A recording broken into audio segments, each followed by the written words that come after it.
It's not every day you get an inside look at what it takes to run for president, but today we got that look from our special guest. Here with us now, Congresswoman Michelle Bachmann. Thank you so much for taking the time to be here. Thank you for the invitation. Absolutely. Well, first off, could you tell us what it was like running for president? What was the campaign process like? Well, it's like nothing I've ever done before. It's probably the most difficult thing I've ever done in my life, and I think the men that are also running in the race would tell you the same thing.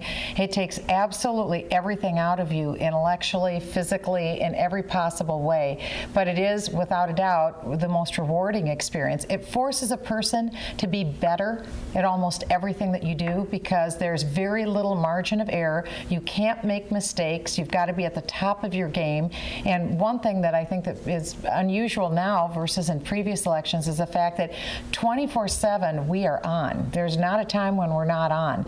And for instance, when we had the media with us, our embed reporters as they're called, they had backpacks on them that had satellite feeds, and so whatever we said was instantaneously broadcast to the major markets all across the United States, so there's no taking back anything you say, and there'd be events all day long. So the moment my feet hit the floor in the morning until I went to bed at night, I was on all the time, and I had to make sure that everything I said was accurate, right, it had to be appropriate to the moment, and that's a tall order when you go for months and months and months at a time. But it's a good process because whoever the eventual nominee is needs to be able to be at the apex of their game, and this definitely is a meat grinder that gets you prepared for that opportunity.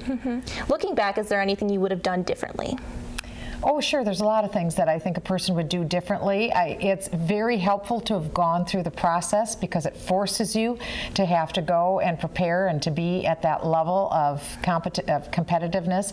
But I think that there are always more things, better organization, better choices that you can make for people in an organization, and just for myself to be even better prepared. So it's a good preparation for anything in life, and I'm thankful I had the opportunity to do it. Of the candidates remaining in the GOP field, which do you think will receive the nomination? Well, right now, if you looked at it just from a mathematical point of view, the numbers are in Mitt Romney's favor, but there's also a lot of people, especially in Minnesota, that were behind Rick Santorum. Newt Gingrich has not achieved the same level of delegates, and I think that Ron Paul's numbers are now have him in fourth place. And what we saw in 2008 with the Democrats is that both Barack Obama and Hillary Clinton were very competitive all the way until June. It was highly contested. There's a lot of friction, a lot of factionalizing in the party, but they came together. I really think that in the Republican Party in 2012, you're going to see a greater level of unity, and I think you'll see it far earlier than the Democrats had in 2008. And I think we'll come together on our nominee fairly soon. We'll have a very strong, united voice and a positive pro-growth message. That's what people want. They want more jobs. They want the economy to turn around. And I think they see that, unfortunately, President Obama, despite people's best hopes, wasn't able to deliver on job creation and on energy production, and I think that's what you'll see with the nominee that we put forward from our party. Do you plan on endorsing anyone? At some point, I think I will, yes. Without a doubt, I will. All right, well, thank you. We'll be right back with more from Congresswoman Bachmann after this. Never look a howler monkey in the eye. We built the entire library out of recycled bottles. Fried ants are delicious. We finished a clinic in a rainstorm. Really? That was a confidence builder. My students actually ended up teaching me. So I learned this dance. I'll show you this dance. Yeah. In la keg, a la king. The classroom was more of a class tent. I think managing a sales team is tough. Try working with 5 different villages. My alarm clock was a rooster. Beans for breakfast, beans for lunch, beans for dinner. We ate a lot of beans. I learned a 3rd language. My seatmate on the bus was a goat. Always include the village elders, always. My morning commute was by canoe. After 2 months, I was ready to quit, but after 2 years, I didn't want to leave. I didn't know I had it in me. Turn 2 years of service into a lifetime of experience. One of my biggest passions in life is animals. That's why I've worked with Morris Animal Foundation for over 40 years. Morris Animal Foundation is a world leader in helping animals live longer, healthier lives. Like my favorite, dogs, of course. Well, maybe kitty cats are the best. I also like horses. Some of my best friends are apes. elephants. Elephants are so wonderful. And who wouldn't want to cuddle up with a tiger? Oh, am I kidding? I love them all. The point is, Morris Animal Foundation is giving animals a healthier tomorrow. You can too. Just show your support at morrisanimalfoundation.org. It's all about a healthier tomorrow.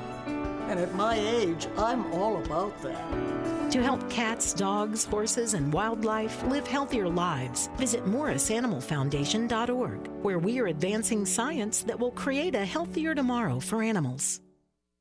It's from a place of love that I became an activist. It is just a fabulous area, full of life. It's one of the few areas of temperate old-growth forest left on the planet.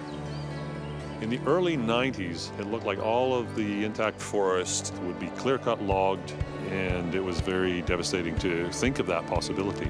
So it was quite a pivotal time right then to take action when we did. 1/3 of the massive Great Bear rainforest will now be protected from all logging. We're talking about an area the size of Switzerland. Having the Great Bear rainforest protected now really means a lot to our community. I would say we're part of the environment just like the animals are. The greatest thing that I enjoy is seeing a total stranger respect this area. We're hoping that years down the line, this place will still be looking the same as it does right now. Welcome back. There are many different issues facing Americans today. However, one issue isn't mentioned very often. The role of gender in politics often goes unreported.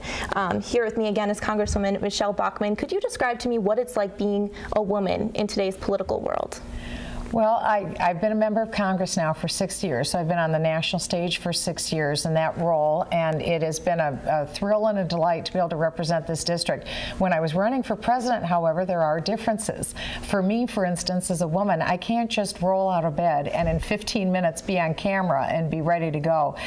For a man, they can. It's very different. I have to put more work into that to get ready, and I think there's a different standard when it comes to appearance. Women have to wear different outfits every day. A man can wear the same suit 3 times a week or the same tie, and the media doesn't seem to notice. So women have to pass kind of a physical test, you might say, of just being observable from the media that men don't necessarily have to pass. And I think there's other questions that people have, biases, for instance, just on, is a woman experienced? Is a woman prepared? Does she have the intellectual firepower to take on this office? Does she have the academic background and the work experience to take this off?